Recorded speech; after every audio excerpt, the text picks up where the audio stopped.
You are now listening to United 96 Podcast on the RFK Refugees Podcast Network.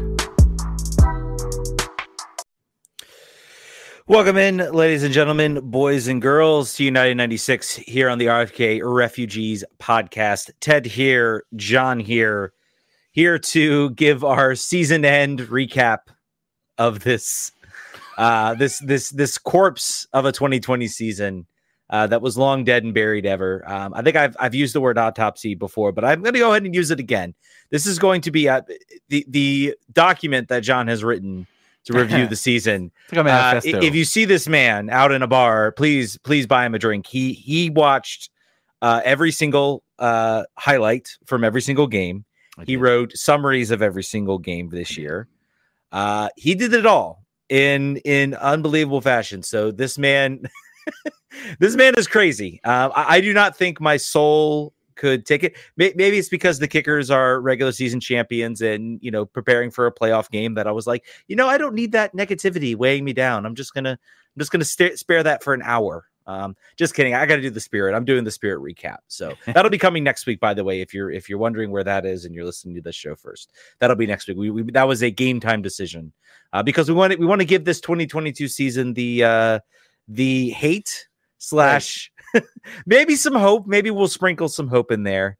Well, if we find any, we'll definitely let you know. So, John, first, how you doing, my friend? How was your weekend? Oh, I mean, it was great doing all of the highlight watching. It was fantastic. I feel like it was very Clockwork Orange. I felt like I was propping my own eyes open and torturing myself watching this game, watching all of these games. I hung out with my baby all day by myself on Sunday. That was enjoyable. That was a good day. But other than that, watching a lot of baseball, which I know you hate. I got to be honest. After DC United's last game, I've not watched any MLS. I'm in no position to talk about MLS playoffs whatsoever. I think you watched a little bit this weekend, right? I did watch. I finally had a moment, I guess, to myself. Saturday was a busy day. Obviously, went to the Richmond Kickers game. So even though the games are 12-3, hung out with my niece and nephew from my wife's side. So I was busy with them on Saturday. So I did not get a chance to really watch the games. I kind of kept up with it a little bit. And then, of course, Sunday I sat down. I did actually watch both the games then. So I watched a little bit MLS Cup playoffs. I've got New York City FC and Inter Miami on the round. New York City just scored a goal, played at Citi Field. So that was my weekend, celebrating the joys of watching a team win a championship. I'm sorry, I'm not bragging about it. I'm just avoiding the negativity that's going to come over the next hour or so. However long this podcast goes, it's going to be a long one. Let's just say a long one. So before we start getting into the nitty gritty, because I said I would do this, I asked all of you on Twitter to give me a 5-word summary of the season, which is a lot faster than what I had to do. But I wanted to, and I said I would read them, and I thought we'd maybe get like 10. We got more than 10. I'm going to whip through these at a quick pace. Otherwise, we're going to be here all night long. So again, remember, the prompt was 5 words about the 2022 DC United season. I'm not going to read the names because, again, too many. Here they are. Here we go. In no order other than in chronological order from when we got them. What is that I smell? They said playoff caliber roster. Quotes, we have a playoff team. All downhill after kit sponsor. Front office obviously doesn't care. It's not in the net. That's a good one. So glad it's over now. Month late and dollar short. Levy and Kaplan, Casper, kick rocks. I like that one. A little alliteration. Everyone and everything must go. That was the most liked, I think, of all of these. League has passed us by. Need a beer for that. Thought that was good. Money laundering front for owners. Casper out. Levian out yesterday. Focus on the regular season. That was a good one. Had to root for Cincy. Dave Casper at your service. Disjointed, underachieving, technically inept play. That was just words. Sell the team, Jason Levian. Benteke pockets full, dead club. We'll get back to the Benteke pockets full part of that in a minute or in some minutes. What then when Rooney leaves? I thought good. Did not get a lot of love, but I think that was pretty good. These jokers also decimated Swansea. That is a person from Richmond. I assume that would maybe be somebody from Wales, but no, somebody from Richmond. There is always next year. Wooden spoons do not melt. How is Casper not out? Eternally waiting for next year. Sometimes shit, sometimes maybe good. Season lost is hope too. Wait. The last one. Oh, you're right. That was too many words. No, that wasn't. You're saying it's never maybe good. When is the maybe good part come? Can this person, if you're listening right now, please call into the show and please tell me what the maybe good part of this season was. Please, I really want to know. I really want to know the maybe good part of this season. Maybe it'll come up when I talk about every single game in minute detail. I very much doubt it, but yeah, I love your optimism, John. No, I know. 2023's DC United's worst season ever. Totally, completely, absolutely, unfathomably inept. That's the right amount of words. Sad, horrible. Oh, wow, this one's even an acrostic. Sad, horrible, impotent, taxing, embarrassing. It's spelled shite if you do it vertically. So good job, Joe. Agitate for change of ownership. Promise descended into hell. There's no plan, never was. I like that one. Does anyone even care anymore? Clearly, some people care enough to do all these poems. A very large dumpster fire. Painful, unending character building exercise. I like that one. The death of a community since punting the Open Cup. ... Did other things with time. Lasada gets the last laugh. Overpaid editions disappoint again. I thought that was good. Worst team in the league. True. Did someone say Open Cup? Sell the team, Casper out, and some things are better unsaid. Oh, there's still more since I started this. Proof that Casper must go and dumpster fire, reboot, dumpster fire. That's good too. That's the last one in. Dumpster fire, reboot, dumpster fire is good. So everyone feels really good about it. Everyone enjoyed it and had a good time. Yeah. I mean, how could you not? Yeah. So why don't we get started?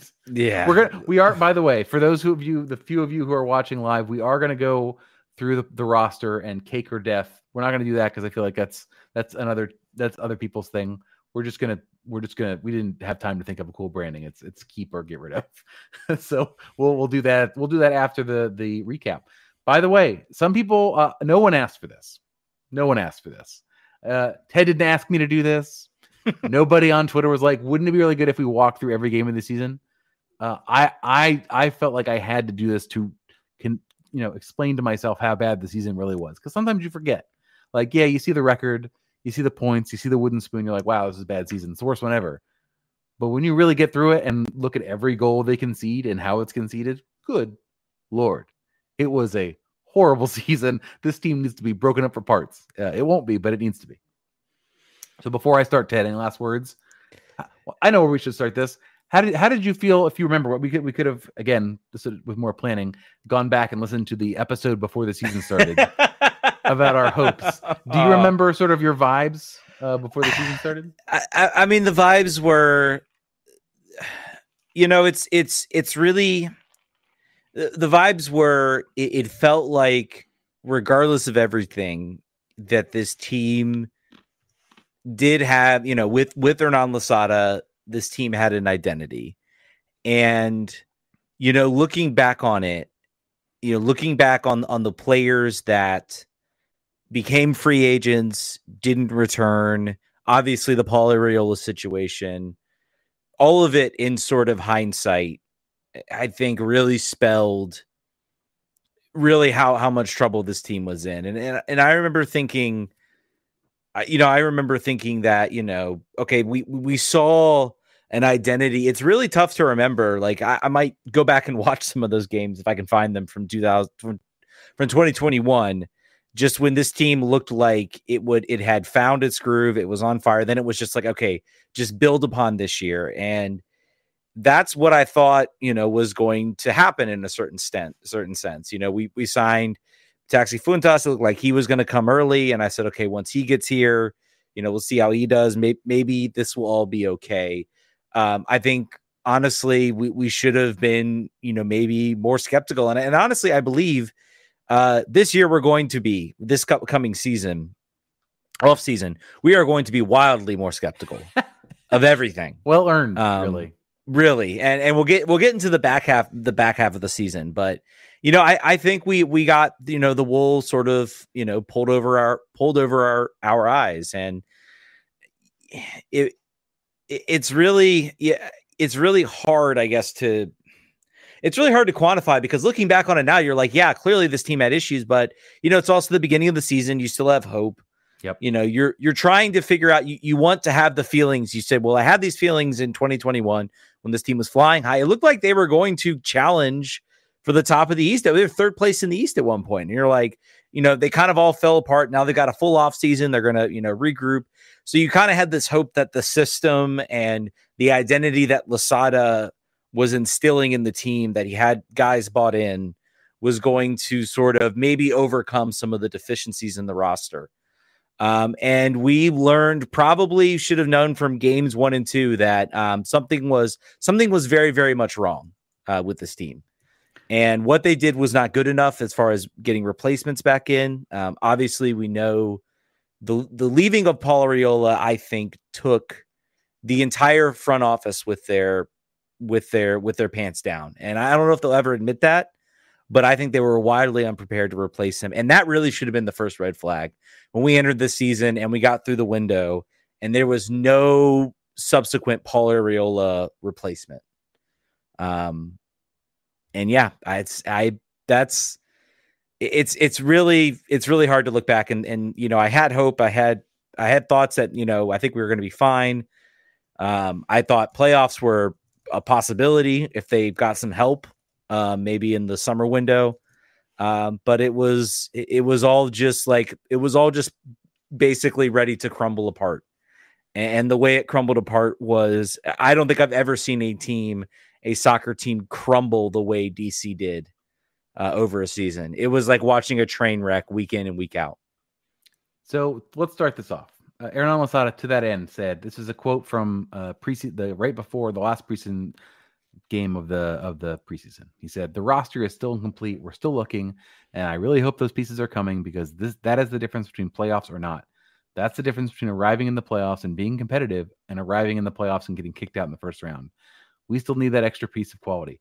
By the way, that is a subtextual Hernan Losada also saying this is a playoff roster. So before you want to just get mad at Lucy Rushton, Hernan also said it in his own special way at the beginning of the season. I was looking back, trying to see, we talked about Paul Arriola leaving, Kevin Paredes left, and I was trying to look at the beginning of the season who had been added. And the answer, I believe, is just Jafal and Brad Smith.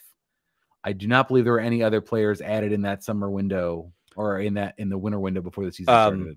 You forgot about what's that? Who else? I'm asking who else was the Ecuadorian forward who is no longer Michael Estrada. Michael Estrada. Yep. How did I forget? Taxi was announced, but was not arriving until the summer. But yes, so it wasn't. So that quote is legit, right? If you look at that roster and how it sort of played out, and then also all of the money that was spent in the window, the last window of the year, really sort of legitimizing that, like, this team is bereft of talent in a lot of ways. Anyway, so that happened. That was said. The big conversation that was happening before the season was, we've got to get rid of Ola Kamara. He's got trade value. We need to make sure that we get value for him. Spoiler alert: we kept him the entire season, and he had not a 2019 Ola Kamara season, but he had a decent Ola Kamara season, or 2020. And I want to go back to that. I think that is proof that we always talked about with Dave Casper. When a lot of people wanted him gone, in the RFK days, and always the argument was, well, he's a wizard at navigating the MLS market, finding good deals, getting guys out, getting value from certain players. He knows that market. And the fact that they made it known they wanted to trade Ola.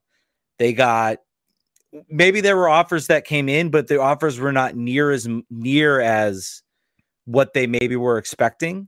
And so then they just decided to keep him. I think also Michael Estrada, I think from the first few games, I think they kind of knew that Michael Estrada wasn't going to be good enough. And so they were like, well, I think if Michael Estrada had blown up the league, they would taken whatever offers they got. I couldn't believe that they actually would not have gotten at least a couple offers for Ola Kamara. But the fact that they could not they made that known and then just couldn't get it done is such an utter failure on the team. Imagine if they had gotten rid of him, by the way. Yeah. He was the leading scorer on the team, I'm pretty sure. So that's not great. I think also that's of note from a Dave Casper's perspective. If he's so great, why was at the beginning of the season the conversation centered around the fact that this team had no cap room left and the team was not good, and he had all these players coming into their big seasons of their contract all at once? Yeah, which required a trade later on in the season that we'll talk about. But so is not finding good players on the international market, is now starting to spend more, but spending it potentially unwisely, as we'll get into in the roster recap. It was just a matter of he's running out of excuses. And I think that the assemblage of this team at the start of the season was a good point of it. There also was no backup for Bill Hamid at that point. John Kempen was your man, and that they had no third goalie, I believe, at the time. So that was another sort of the conversation when the season started. First game of the season, the victory. Hernan Losada opens the 2022 season with a 3-0 win at Charlotte at home. By the way, you talked about it, Michael Estrada not being good enough sort of early. This would probably be one of his best games, or at least his most productive game. Scored a penalty and scored a goal that deflected off a defender's butt. And we all thought, oh, this is the guy. This is great. We don't need Ola Kamara anymore. Ola also scored in that game. Yep. And Bill Hamid played well. Played probably one or two of his best performances of the year based on stats and sort of keeping a clean sheet, which were very rare, as you'll see as we go along. So, if you're counting at home, go ahead. I will say I wasn't ready to throw the season out. I was like, I think there were still some, at least a couple of guys coming off injury. But how we looked against an expansion team, because now again, Charlotte later in the year proved to be a pretty formidable opponent, and we got trounced by them on the road in Charlotte. So they looked like a pretty good opponent. So I want to say, but that first game, you have basically an entirely new team that's never really played a competitive match together. And you are a team that has now had a full year under your head coach. You had a system that was very effective. To watch them come up, and they won 3-0. So the scoreline was incredibly deceiving. Yep. Because they did not look it throughout that game. I remember leaving that game thinking we might be in trouble. This is not looking good. Charlotte was struggling to find 18 players for that first game. So again, scoreline flattered to deceive. And their coach also got fired at the beginning of the year. That was one of his last few games. So not a great look in how they played. So always a recipe for being fired by complaining about how much your owners are not spending money on players. So lesson learned by no one. It will be repeated next year and next year and next year. Second game of the season. So we're gonna do a in-season point tracker. 3 points in the first game. Second game, first game on the road, another 3 points. FC Cincinnati, a team that up till this season was perennially wooden spoon winners and just kind of always sucked no matter what. This was a VAR confirmed red card for Moses Nyman. One of the last times you'll see him in a DC United uniform. His career is pretty much in a DC United uniform is remembered by a Guardian article and then a couple red cards. That's basically what he has to show for his East United career, which is a bit of a bummer, but it is what it is.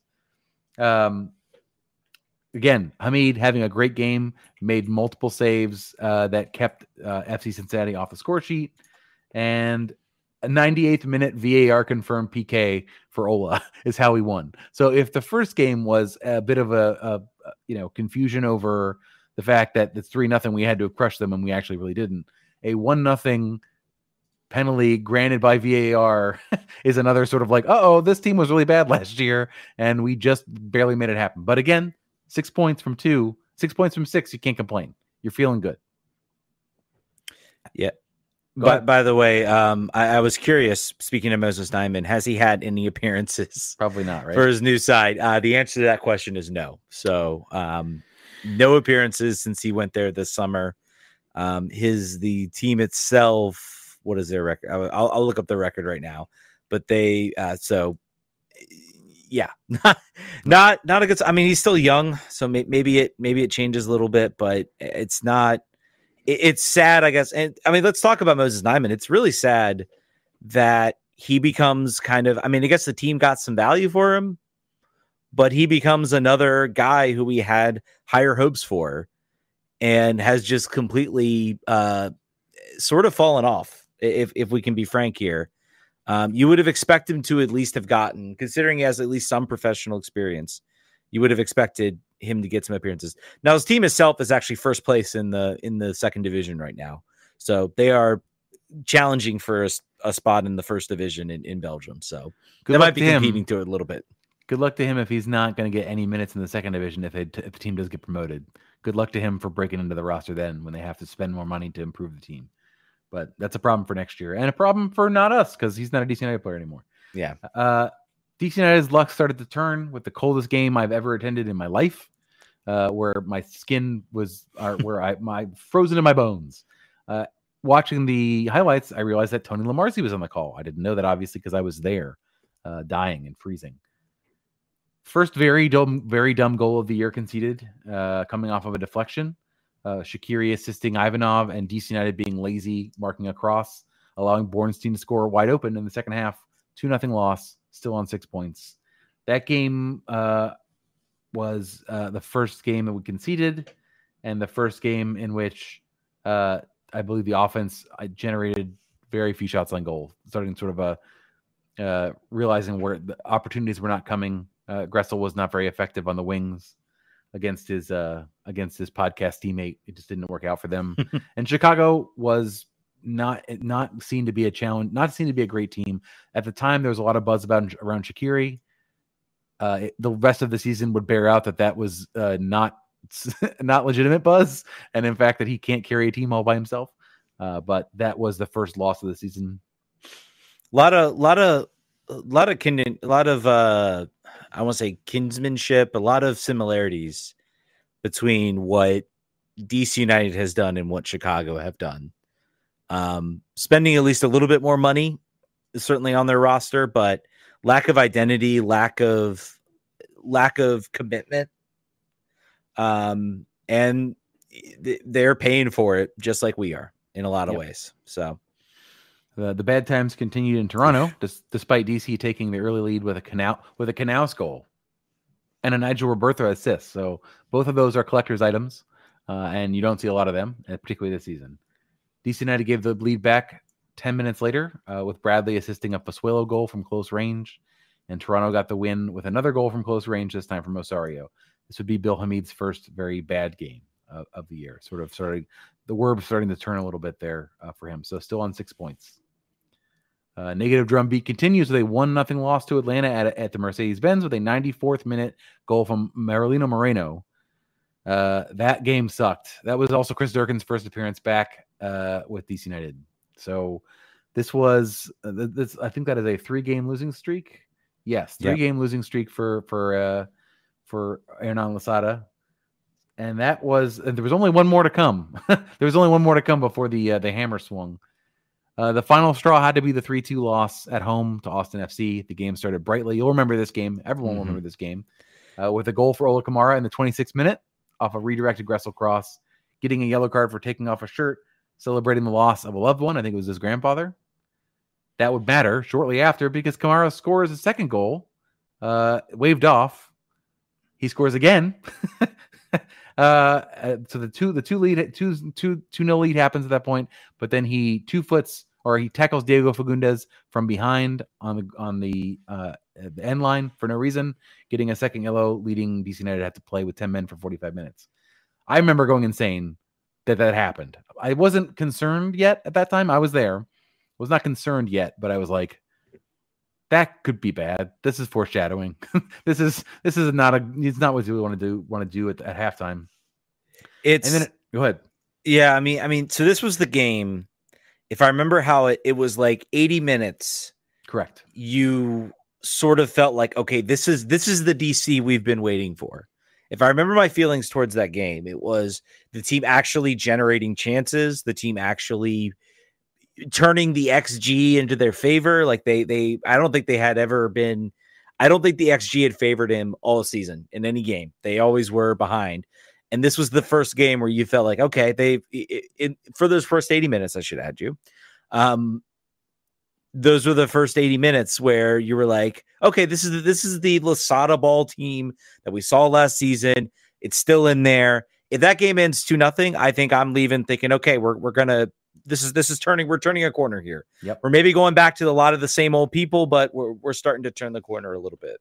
And then it was 10 minutes of just absolute unmitigated disaster. 80th minute off a corner, 85th off a cross, 90th minute, the ball just goes through Hamid's body and through his legs and through his hands, causing that was a bummer in the stadium. And for those of you who are watching the show now, cannot believe that they're reliving the Austin loss again. Me neither, but we did it, and we're here, and it sucked. That was Bill Hamid's, I think, last game.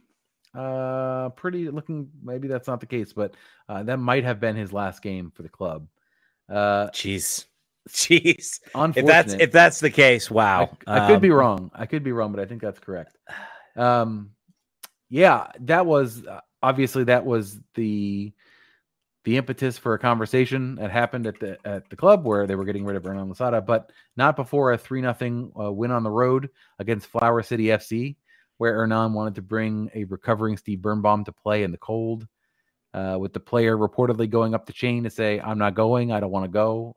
This is not right to go. And that would be the last game that Losada oversaw, being fired on 420. Nice.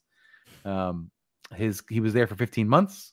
His record was 16-19-5, which is not great. And then the second reign of Chad Ashton begins. That by the way was not his that was not his last game. No. He didn't start the next game. Ashton started John Kempen. Yeah. Yeah, he did not start the next game. His last game was May 29th against the Red Bulls. So 3-0 or the 4-1, yes. Cool. Well, on that note, we're going to take a quick break here for a short commercial, and we'll be right back in about 30 seconds. We are excited to be part of Podcast Row at the 2023 United Soccer Coaches Convention in Philadelphia from January 11th to the 15th. The convention is the ultimate event for soccer coaches, administrators, and fans of the beautiful game. Ignite your passion through captivating presentations, on-field demonstrations, exhibits, and networking events for any coach. Whether you're attending alone or bringing the whole coaching staff, there's no better place for soccer coaches to learn, network, and experience the latest trends in soccer education. Visit www.unitedsoccercoachesconvention.org to register. Come join us as we celebrate our passion for the beautiful game.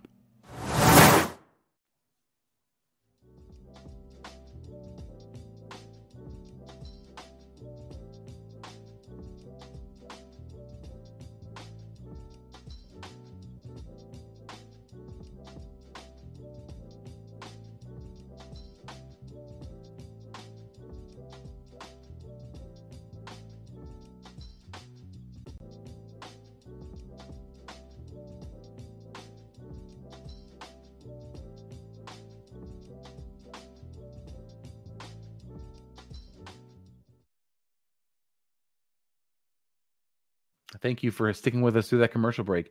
So, where we last left you, that the Chad Ashton's the interim Chad had reigned again for the second time for DC United. I will tell you, at that point, vibes were not great. We were not. I mean, obviously, the story about Hernan hit everyone at once, saying what this is insane. How could this happen? And slowly, over the course of days and weeks and months, information would sort of leak out around his behavior with the players, his behavior with the staff. There was a meeting that happened with supporter group. By the way, I think in hindsight, a mistake to have done it this way.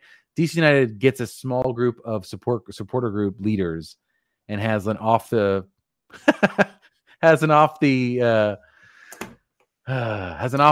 record conversation about what actually happened and what Hernan actually did, and made them promise not to say anything about it.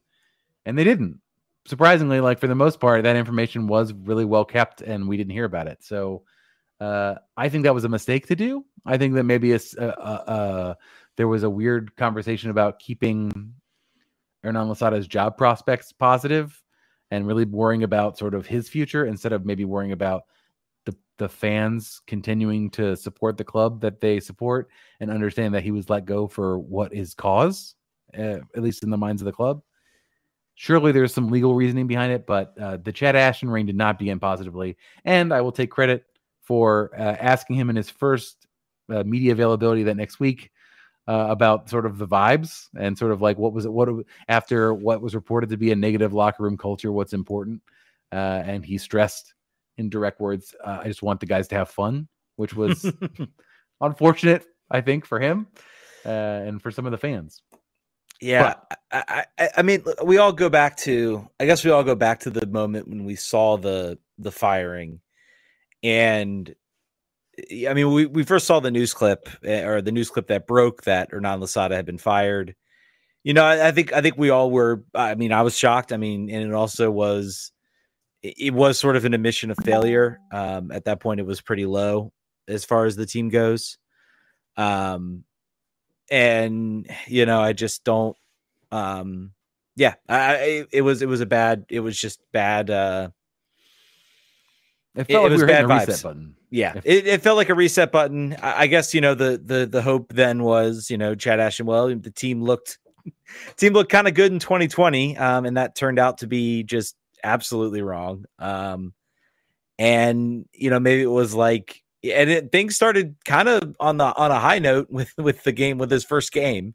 They did. Taxi. I mean, also, I think the biggest thing about this whole situation with Hernan was, like, you know, we were all kind of waiting, you know, Taxi at this point. I think we kind of missed that whole storyline about the team signing and bringing in Taxi. So, I mean, the idea was that Taxi, Taxi would be the answer. And in the first few games, I think in that Austin game, he looked good. And I think in this New England game, it looked like he looked fantastic. I mean, it looked like he exactly what DC needed. And maybe this was going to be a way to kind of get this team kind of afloat and on the right path. And I think after that, New England involved in this game. I think a couple good appearances he had, you know, kind of later on in the season, I think won him the All-Star ballot. So it seemed at that point to be, okay, maybe there is something here for this team, and maybe they can sort of turn this around. Maybe they can keep themselves alive. We get to the next off season and we get a new player, but it just kept getting worse and worse. It just really was false hope and then worse and worse. So, but that was kind of the first false hope after Hernan Losada was let go. Yep. I called Taxi the toy Hernan never really got to play with.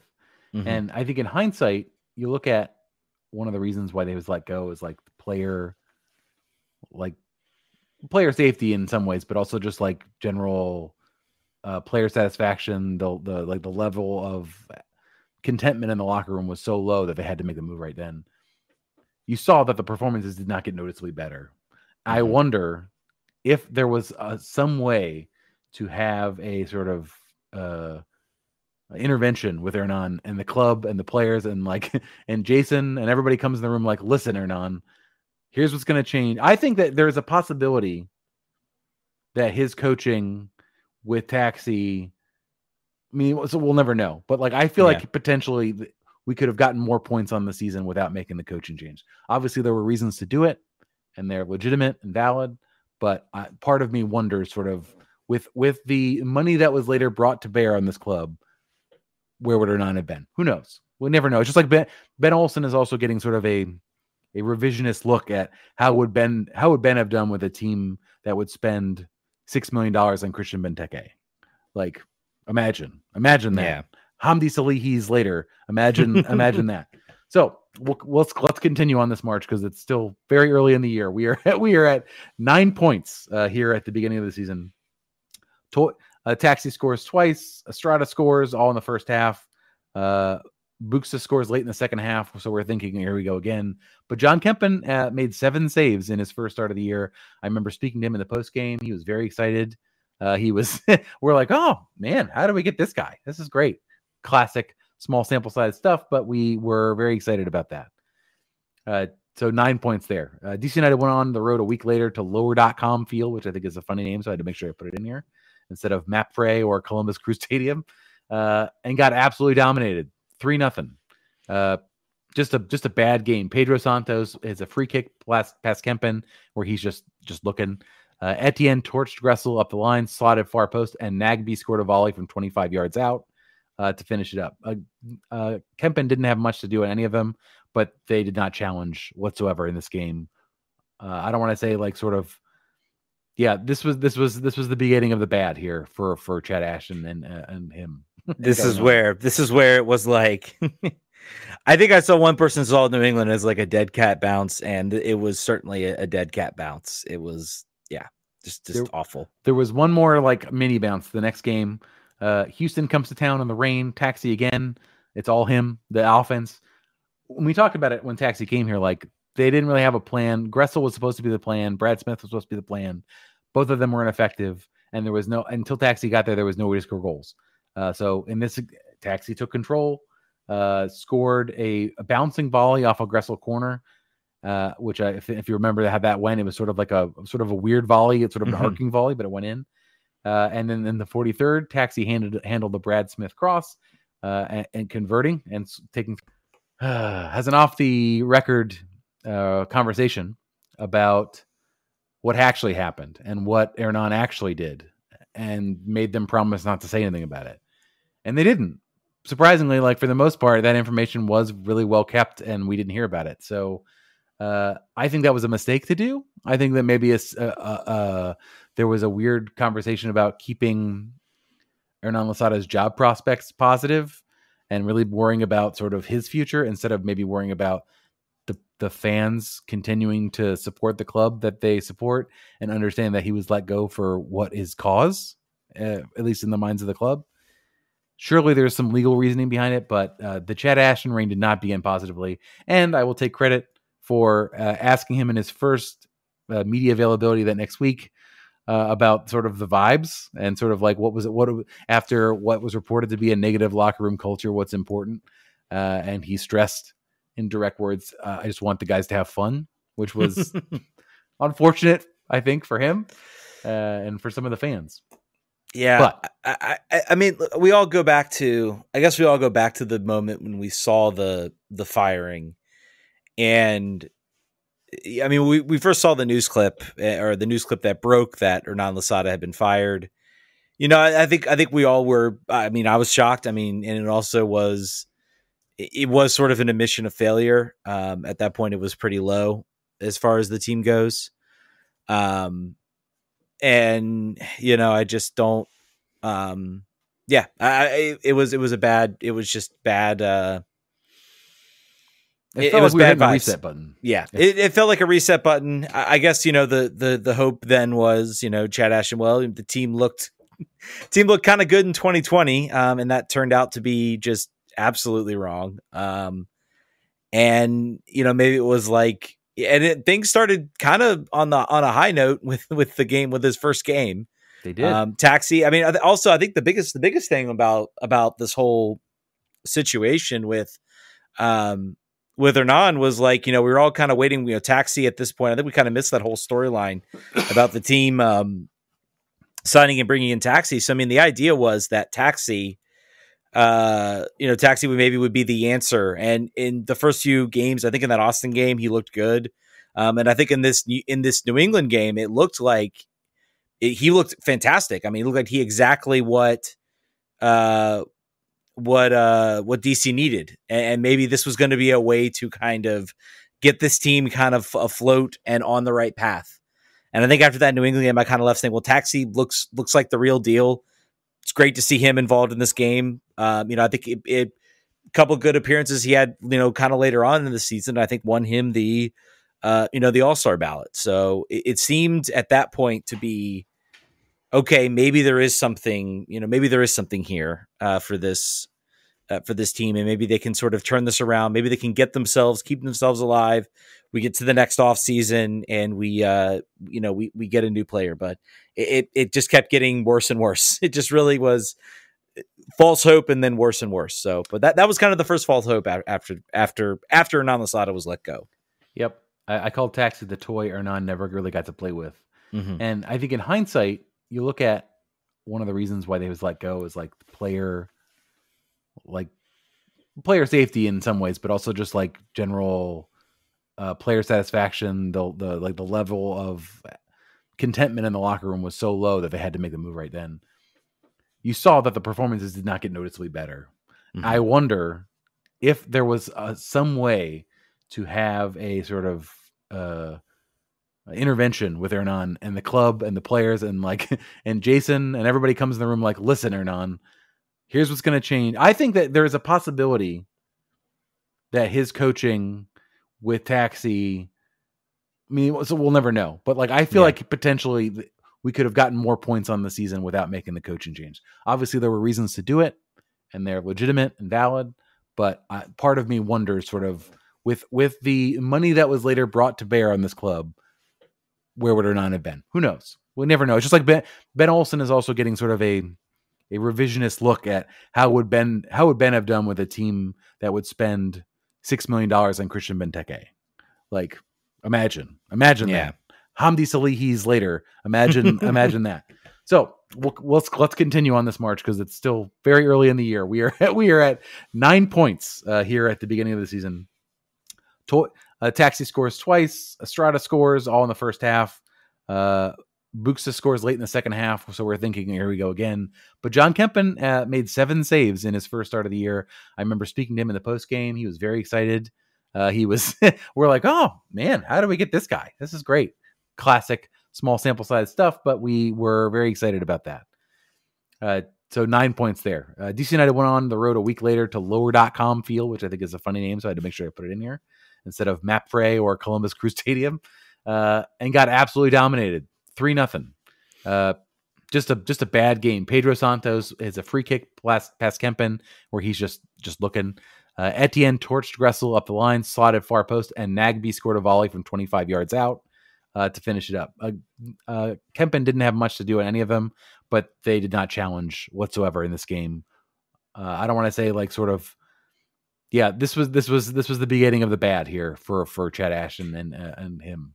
This is where it was like, I think I saw one person saw New England as like a dead cat bounce, and it was certainly a dead cat bounce. It was, just awful. There was one more like mini bounce the next game.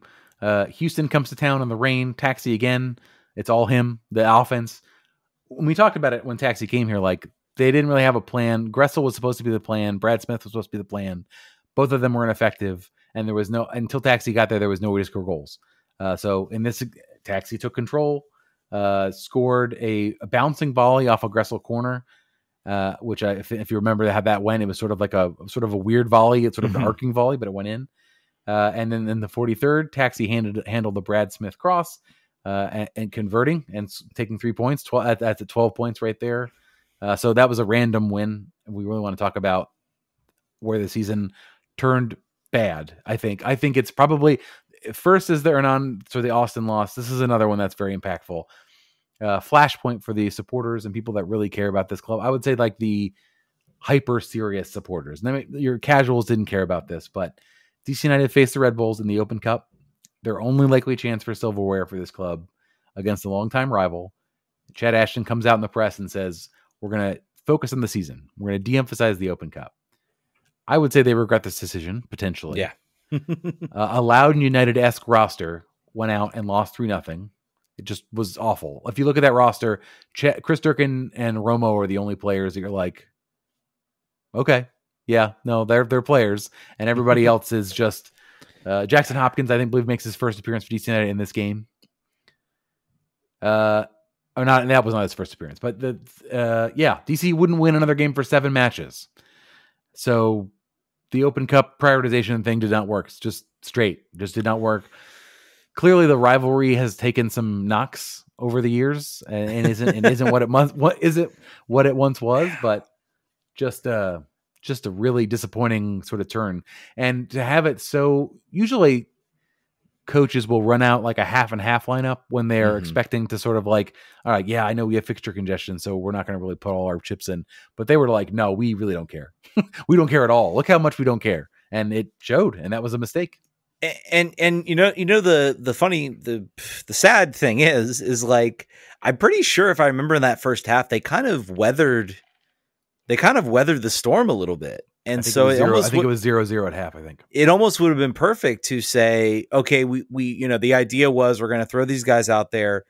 Let's just, if they can keep it close, then we bring in some of our big guns against some tired players, and we try to get this. But I mean, literally, I think even the subs bench, there was maybe one or two other guys, and by then, I think by the time he was even looking to do subs, it was dead. I mean, this was, I think, a moment. This was a moment in which, it was okay. Now you have to go out, and if you're gonna you got to get this team in the playoffs.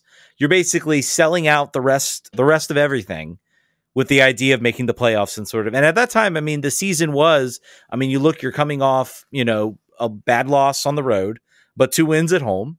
So, I mean, at the time you're thinking, okay, maybe, maybe Chad Ashton can sort of shepherd this season into at least being competitive. They said they were going to give him till the end of the year, but maybe they look to the off season and, they have something that they can kind of build on. I think Chad Ashton at this point was like, this is my one opportunity to get a full-time head coaching job. And he made a choice to go do that. And I think ultimately what follows after this is ultimately what cost him the job. Even if there was agreement, I wonder if there was maybe some people in the front office like, hey, we you can rest some guys, but I mean, this is still a chance to win a trophy. But, you make the call here. And he said, nope, I'm just going to go full on in. I mean, it seemed he was saying, I don't care about this. We have a crucial stretch coming up. We need to make the playoffs. And we'll get into it. Absolutely just falling flat on his face. They very didn't do that. They absolutely did not do that. The next game after the Open Cup debacle was Inter Miami away. Mm-hmm. So you're going to notice a theme here. From this point on, you're going to notice, I'll ask you to notice a commonality about the goals conceded at the end of the year, and we'll see if we all sort of understand it. So Miami scores first with Leonardo Campana roasting Brendan Hines-Ike at the near post. Second goal came off of a corner with Damian Lowe, who will come up later, scoring a header after Michael Estrada got in Donovan Pines' way. I don't know if you'll remember that one, but Donovan Pines would have cleared that, but for some reason Michael Estrada was in his zone. So Estrada giveth as well. This is where he flicked on a cross from Gressel, and Taxi converts it with a tip. So that is a 2-1 lead at the break. Unfortunately, after the break, Pines was beaten in the open field for speed by Ariel Lassiter, who is fast. We'll be honest about that. And Hamid was beaten near post, 3-1. No, I guess 2-1. DC United would be able to salvage a point with Ola Kamara scoring after great footwork and dribbling by Taxi and a flick on by Canals. Chris Durkin gets a red card in stoppage time. And that was that. So that's 13 points. New York City FC, there's no highlights of this one. There are some games that were so bad, DC United was just like, we're not going to put the highlights on our website. Not going to do it. A game shortly that I would not blame them for is on that list. New York City FC beats DC United the following week with goals from Alexander Callens and a PK by Tata Castellanos, one of his last acts, I believe, before leaving, with DC United getting no shots on goal. That is another trend that I will come back to a couple times this year. Romo's debut. I remember some weirdos saying this game was not that bad, but I was there and it was horrible. And I'm glad I didn't watch the highlights of it. Next, 13 points. The rare point for the Ashton regime came about in the next game against Toronto. This game is notable because Edison Flores did the rare, useful, and productive thing, scoring a goal. Scoring the first goal off of an Estrada cross in the first 10 minutes. Do you remember him scoring in this game or at all? I do. I do remember that. I remember the cross over the middle and a nice finish from him. It was nice. It was like that was never a run he ever made, ever. I've never seen him make that sort of like that late run into the box. Anyway, remember because this is going to become I'm going to look at how these guys are doing now. 17 appearances for Atlas, 2 assists. No goals. Not great. The lead would not last, with Ayo Akinola taking advantage of his stretched out-of-shape defense and ripping a shot past Hamid. So Hamid obviously still playing here.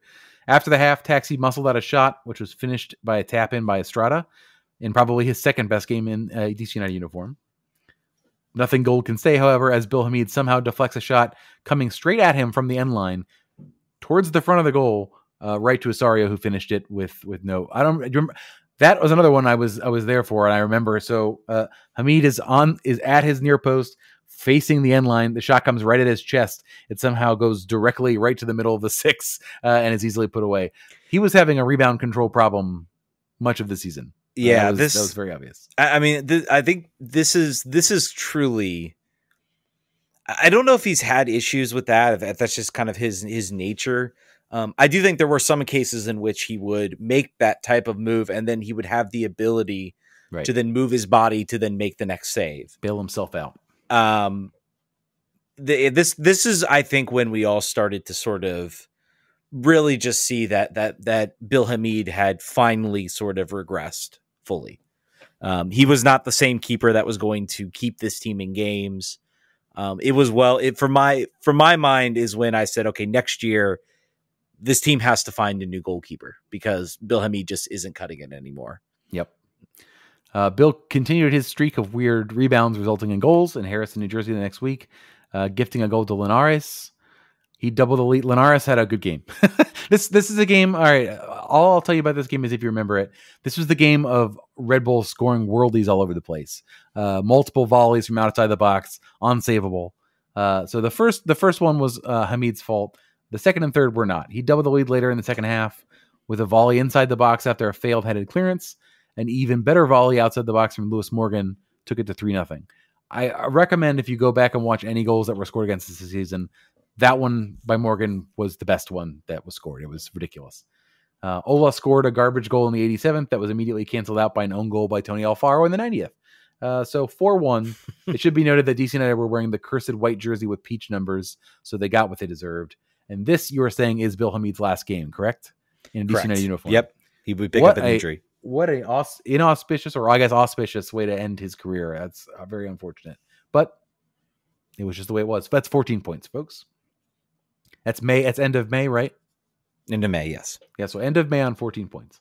Not too much to talk about in the loss in Chicago. Taxi was 1 inch too short to get a header on frame in the 70th minute, and Fabian Herbers accidentally scores a game-winning goal. I don't know if you remember that one. It was sort of a accidental volley from the top of the box. No shots on goal for DC United once again. Blah. So some of these games I have strong memories of. This is a game actually I have no memory. I don't blame you. Of this game. I don't blame you. Also, no highlights of this game on DC United's website. Yeah. Next game was a nationally televised game for DC United, so you know what that means. That means they did not win because they don't on national television. Embarrassment is what happens. DC United lost 3-1 at home to Nashville, giving up a goal to Daniel Levitz and a pair to Hani Mukhtar, who owns DC United and a lot of the league, by the way. He's pretty good, but DC United specifically. And go ahead. Yeah, I was saying I remember this game not because if anything happened, was because this is a game I was supposed to go to, and then I caught the COVID, as they say, and was unable. Taxi scored also in this game. What's that? I said Taxi also scored in another losing effort, which is a vibe. You'll see this as he scores 12. There's a lot of those, so that's still 14 points. The next game was probably the highlight of the year. So we were saying before. Talk about a time in which there were some things where DC United was kind of good. Maybe you could say it's this game. It was insane. Away to Orlando, Taxi scores a hat trick in a half. And half of the goals hadn't even been scored after that in this game. Torres and Cara score goals to make it tight. And then Kamarni Smith collects an errant pass, scores his first MLS goal. We're thinking, all right, that's good. And then Orlando get a PK that Pato scores.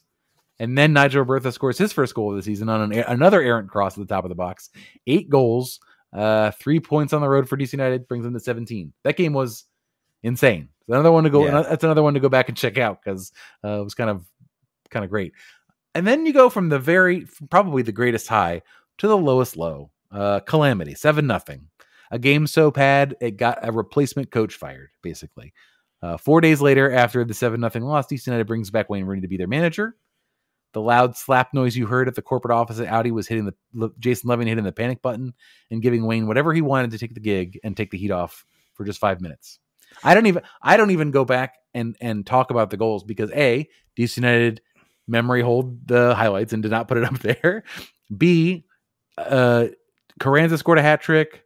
I believe Bedoya scored 2. Everybody scored. Everybody that could score scored. Again, so bad that it got this team to move again, to pay a third coach. Do we think, like, I guess what I was trying to say is I was trying to pinpoint what moment in this year did I just 100% lose hope? Probably then, right? It had to be in this game. I was like, I thought it was earlier, and maybe it felt like earlier. Maybe it was the Nashville game. Maybe it was, but then of course then that you're buoyed with the Orlando. This whole season was just, the wins were weird, but every time you got a win, you thought, okay, maybe this is where they can put something together, and it was just false hope, false hope, false hope. Yep. False hope all abound. So I think this game against Philly was very much the moment where I was like, this season's over. This team is not making the playoffs. They get Rooney in, and my thought for when they brought in Wayne Rooney was, please be better. And we'll get into whether they were better or not. Right. By the way, this show is rapidly approaching a 2-parter. So those of you who are watching live will get to hear it all at once. I'm pretty sure that Ted and I are going to make this 2 episodes because we're halfway through the season and we still have to talk about the plays. Oh, yes. All right. The Rooney magic, though he wasn't able to officially coach the team yet, was in effect almost immediately with Columbus coming to town.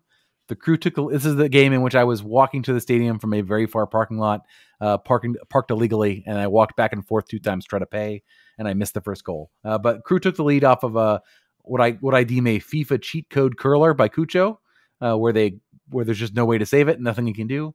Taxi shortly winning a penalty like a cagey professional, confirmed by VAR, and of course he scored it. No, he didn't. He pulled it wide on the ground in an embarrassing fashion, and that was sort of just like, oh, that's great, excellent. He'd score a few minutes later to sort of exercise the demons on that and level him out, knocking in a cross and tying it up. But Cucho scored again in the 82nd minute, scoring a header from about 4 inches away from the goal by a Zelarayan cross. But DC United did not die in this evening, with Ola jabbing in a loose ball on the goal line and saving a rare point, bringing the total to 18. So that was not the game. The Orlando game later that we'll talk about was the game that I was walking to. This was at night. But Rooney magic, point. He was not yet able to be on the sidelines. I believe he was doing training sessions and had like a radio and was being seen at the next game in like in the booth. The next game, by the way, was in his consulting right, role. Correct. His visa was not squared away yet, so he was not working. Yeah. Next game, another loss. 2 games. This is another no highlights. 2 goals by Reynoso in Minnesota and no shots on goal. 3rd time I've said that so far. 18 points. After a friendly walloping by Bayern Munich, which I'm not going to get into, and a Julian Gressel trade, which we could talk about for a second, Montreal came to town and did not wait long to take a lead, scoring in the first minute of play with Romel Kyoto scoring once and then again in the 35th minute. Birnbaum scored his first goal of the year, and recent signing Miguel Berry played and did nothing, which is going to be a trend for his entire career at DC United. DC United 5 shots on goal, Montreal 3. The world is a vampire. No points awarded. Let's talk about the Julian Gressel trade.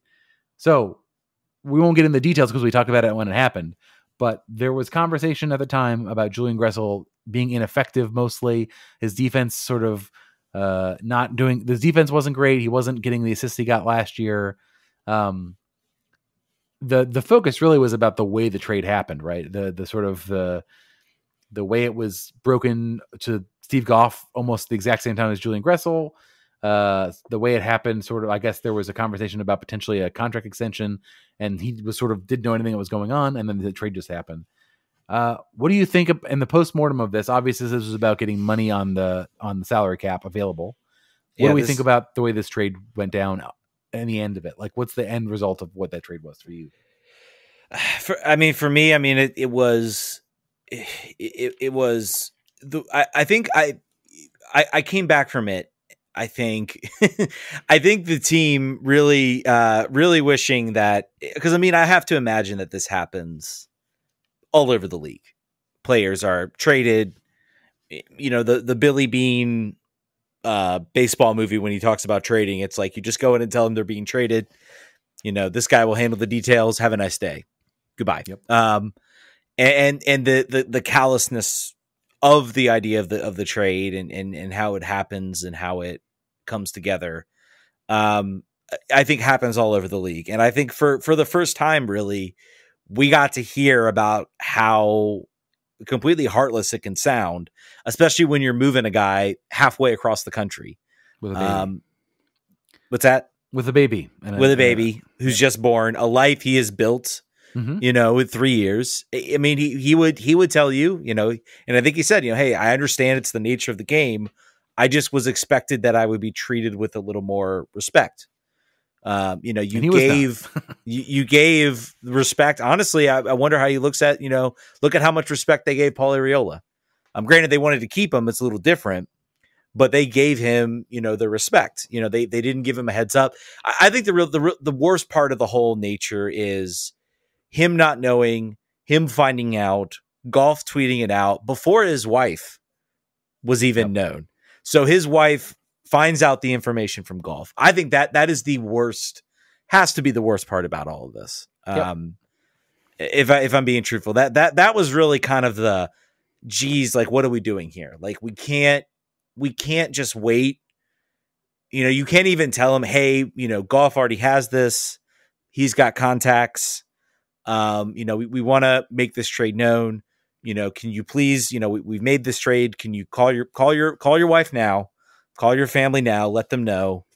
This is the nature of the game. It's going to get out. They didn't even do that. It was just kind of wait 5 seconds before telling Steve. Like, yeah, it's like what is the benefit in being fast with that? Anyway, that was the first moment where I'm like, I'm not so sure about this Rooney thing anymore. Yeah. Like, I was all high on this Rooney thing. Here he's going to come, he's going to centralize things. It's at least something different. It's the team being at least somewhat bold, not hiring a MLS retread next season, not just seeing out this season. Maybe we'll see something interesting. He's got connects. He's got contacts.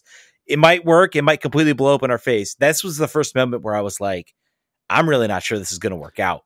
And it got worse from there, honestly. And it was being sold immediately that Jackson Hopkins was like ready to go.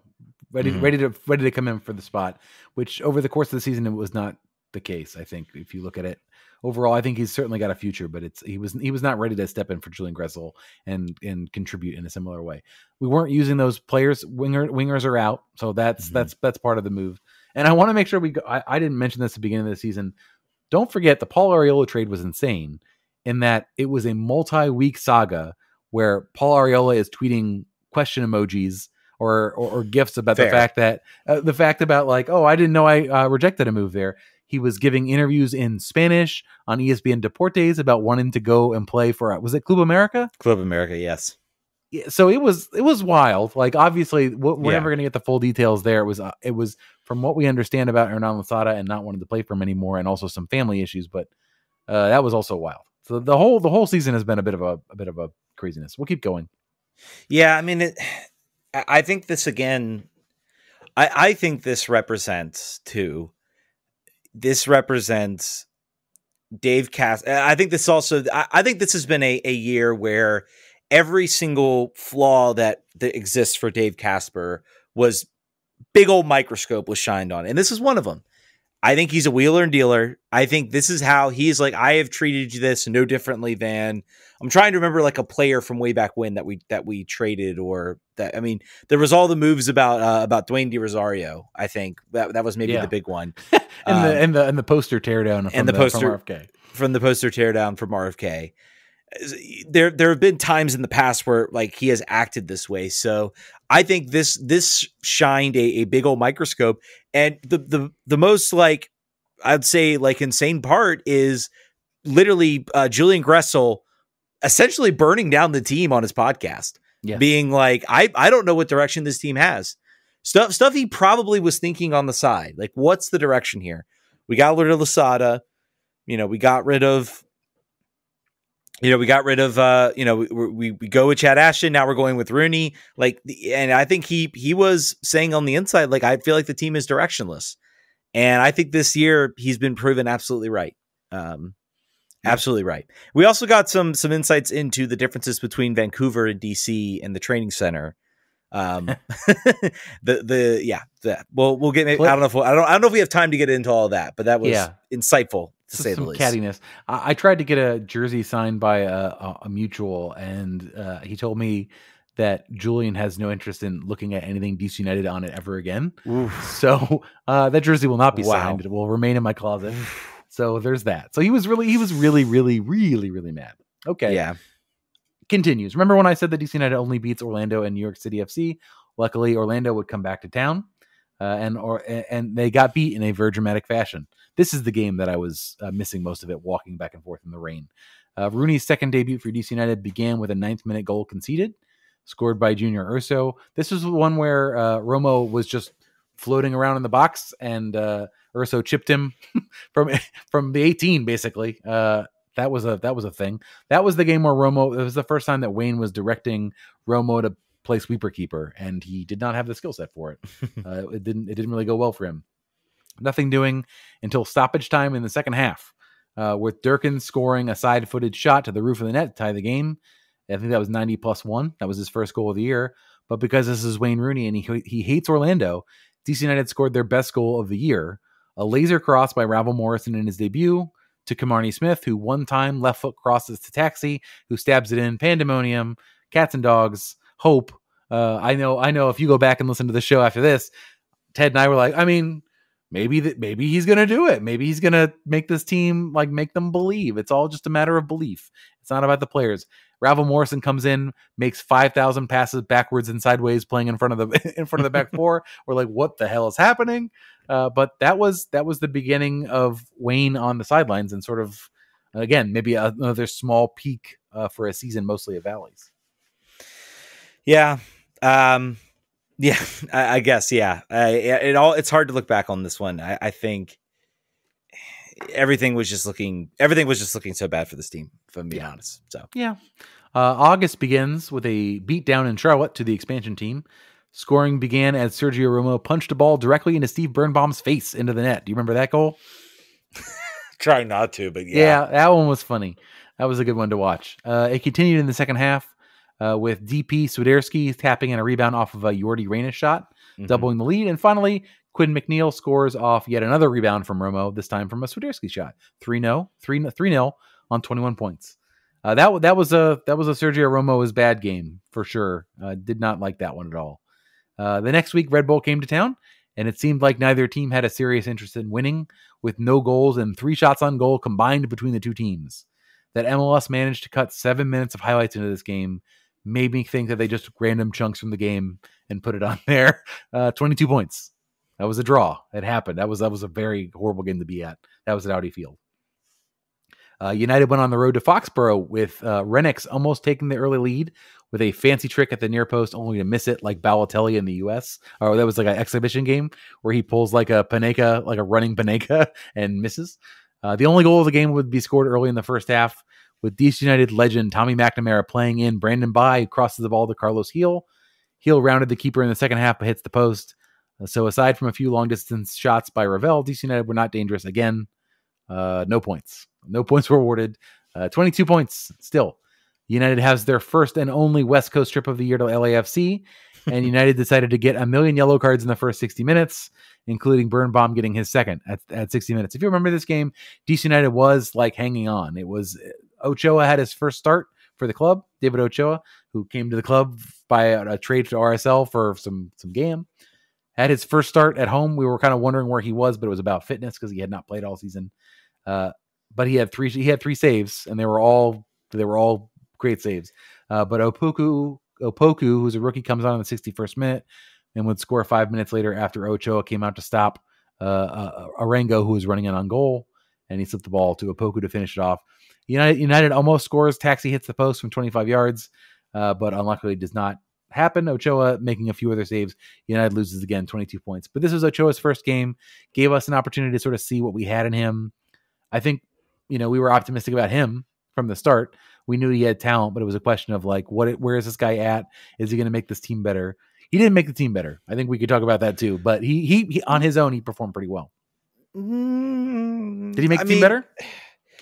So here's the thing about David Ochoa. I look at this game against LAFC, And again, if you are judging whether he made the team better on whether maybe they get more wins or maybe they get more points, I mean, I think this was kind of a run where this team was. It went from disastrously bad to losing 3-0, 4-0, 4-1 to losing 1-0 to getting maybe eking out a draw. You look at this game against LAFC against the eventual Supporters Shield champions, and they barely eked out a 1-0 win at home. Are you going to argue that this team, if they're playing Rafael Romo in goal, that this game would be 2-3-0? No question. Yep. So he made the team better. This team is just so catastrophically bad. There's only so much he can do. I would not be surprised. The amount of quality chances that this team was just giving other teams.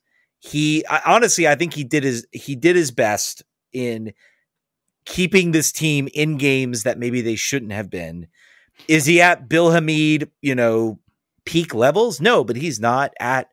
He's basically at where Bill Hamid was at a certain point when he was making some good saves, but also making some big mistakes.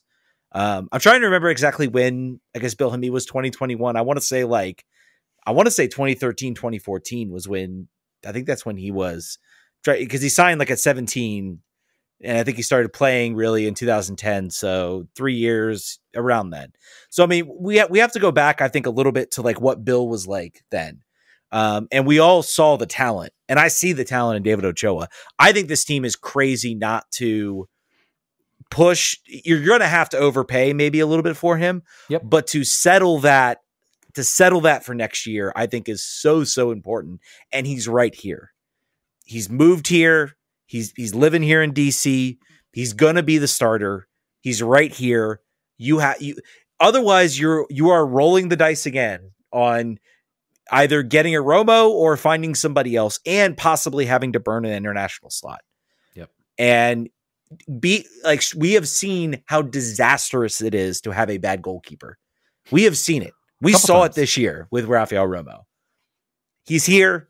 Go get him. If he moves on to Barcelona, Real Madrid, what can you do?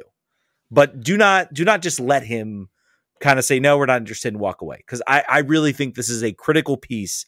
If you want me to have any shred of hope that this team can be even close to better, it's if they can lock down David Ochoa for 3 seasons or 3 years.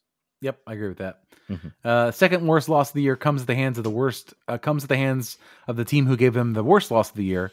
United faced Union again. Ravel had a chance to score in the 15th and should have. Taxi hit the post on the 26th, and then Uri scores in the 36th. That's Paulson's fault. Uri wins a penalty. That's Alfaro's fault. Gazdag converting in the 49th. Carranza scores a curler in the 47th. Carranza scores again after a shooting gallery in the box, the 69th. 74th, Carranza is gifted a ball by Romo, who passes it directly to him. And Burke scores in the 6th as Alfaro fails to challenge and just sort of gives up. Awful, and it should have and could have been a much larger loss. After watching the highlights, it could have been 9 or 10. Romo actually made some good saves, and they hit the post a couple times. So, up and down. This was the game where I said Rafael Romo and Antonio Alfaro should never start. I actually don't think he didn't. Maybe, that was it. Yeah, I think that was the game. I was like, this guy's done, and dusted. And next week was a new week and a new loss for United. On the road to Atlanta, but Ochoa continues to be pelted with shots, proving his value to the club. This game will be memorable to some fans for Ravel Morrison's unstoppable first goal from distance in the 46th minute. He takes it down off his chest one time, volleys it. That ended a 496-minute scoreless streak, if you remember that from living it, and also sort of counting it. It was the first sort of sad stat of the year, for those who remember the MLSist sad stats. Go ahead. And again, you talk about what did Ochoa make this team better. Here's a game where I undoubtedly think he made this team better. He kept this team afloat. They picked up a nice goal from, again, this team still lost games because they were bad everywhere else. But David Ochoa kept this team afloat and got them to where they could maybe steal a point. If you improve that defense just a little bit, I think you maybe pick up a few more points. Yeah, they didn't in this one, unfortunately. So 2 minutes later, Alan Franco scores off a corner. Ola Kamara scores another goal off of a Durkin cross, and United briefly had the lead in the 56th, but then Joseph Martinez came on, and if you remember that was sort of when the game turned around. Minutes later, he scores from a cross, entirely unmarked inside the box. Birnbaum and Nahar just chilling on either side of him, hanging out. And then Atlanta finishes them off with Purata scoring another unmarked header, this time Alfaro being the witness to the goal. So that's I believe, a 3-2 loss in Atlanta. Ochoa played well, but that was Joseph Martinez not being defended was a choice. That was very bizarre. That was so obviously Martinez is, I believe, going to most likely leave Atlanta at the end of the season. He had been benched for multiple games in a row before this one. He did not celebrate his goals. He just sort of stood there, just as like, how are you not playing me? And I don't know how. Certainly, if teams are going to leave him unmarked, he's certainly going to score goals every game. Was this before or after flipping the table of chicken and rice or something like that? That was before flipping the table. That might have been another reason why he stayed a little bit longer on the sidelines. United, last win of the season. We're not even close. We're close to done, but United's last win of the season came on the last day of August. A rare road victory in New York, although this game was played on an actual soccer field in Harrison versus the baseball field in Yankee Stadium, which DC United will never, ever win on. For as long as they continue to play there, DC United will lose there. You can count on it, guarantee it. Scoring got started in the 24th minute with assist machine Chris Durkin, again finding Ola Kamara for another tap-in goal. As all season, the lead did not last. Bear equalized shortly after, scoring from the top of the box with a shot partially saved by Ochoa before going in. And United take the lead from Birnbaum's second goal off of great service from a free kick by Rodriguez. His only good free kick service of the entire season. That's the first time you've heard me say his name. This game was also Christian Benteke's debut, and to a player more likely to impact DC United's long-term future, it was also Christian Fletcher's debut. So again, rare last one of the season against New York City FC, bringing them to 25 points. The next two games were scoreless draws against Colorado and RSL.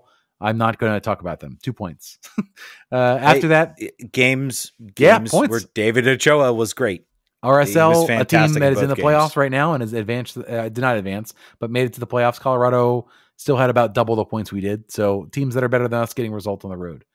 After that, the seemingly annual trip to Kansas City in September resulted in an end to the positive results for the season. Another first goal conceded, and it was once again. I'm spoiling my reveal at the end of this review, but another goal from wide service. Kyrie Shelton from the 6-yard box. Second goal also came from wide service. This time, Volodare scored, shot the ball directly through Ochoa's body, though he was heavily screened, so I would not have blamed him on that. And the third goal was a peach by Daniel Saloy from outside the box, and completely unstoppable. United mustered 2 shots on goal. And now we're going to the flashpoint of the season. I think the following game was a lot. We had Christian Benteke scoring his first and only goal for 2022 for DC United, replete with the LeBron James celebration. Miami equalized in the 38th minute off of, you guessed it, a corner kick after a scramble from a failed clearance punch by Ochoa. This was like his first whiff, I think, at goal problem for him.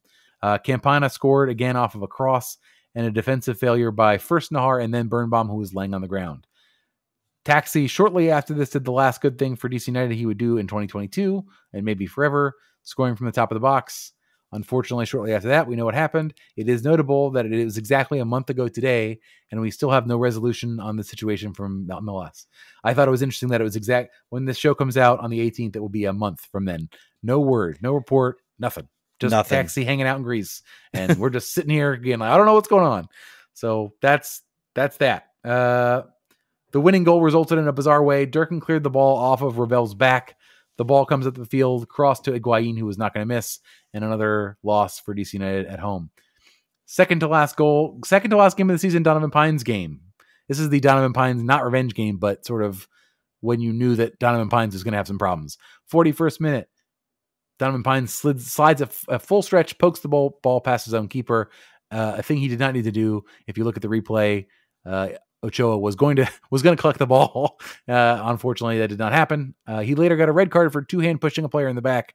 Ochoa saves the penalty. It didn't matter, but all of that game was entirely. If you look at the scoring summary, Donovan Pines just all over it. Not having a good time. Last game of the season. I didn't even write this one up. I'm going to go for this one from memory. We had FC Cincinnati at home. Yes. This was I'm gonna pull it up so that I get the score right. Ravel Morrison only scores worldies, apparently. Really nice goal. That's all he does. This was a game that I was thinking Lucio Costa was going to score 5. Instead, he just scored 1 in the 6th minute. Ravel Morrison scores the 26th. Again, a worldie, like you said. Brenner scores 3 in the first half. First half's a hat trick for Brenner, and Brandon Vasquez finishes off the scoring. Kristen Fletcher scores a nice goal in his first game at home, his first start. Other elements from that are important, not much. Matai Akamboni gets a start and is torched alive. It has, I think his foot mob was a 4.2 or something like that. And Ted Pietro got his first start since July 23rd and was pretty good. DC United finishes 4-9-4 at home, and much worse on the road. And that is that, my friends. DC United, if you know anything from what I said, DC United is horrible at defending set pieces. DC United was horrible at limiting and pressuring the wings from crossing the ball in. Almost all of the goals that they conceded that were not worldies were coming from crosses or from corner kicks or from free kicks. This team did not get much. They got better at it under Rooney, but they were very bad at it, and they didn't improve enough. The team obviously has much to do. But I went through it all. And if you're still here from a live perspective, kudos to you. But that's what this team did. That's why this team said, we put out a poll, I believe, is this the worst season in DC United history? Ted and I are absolutely in agreement that it is. Oh yeah. Statistically, it isn't necessarily, but it is undeniably so. I mean, just this is a case where if you just, the stats do not tell the story.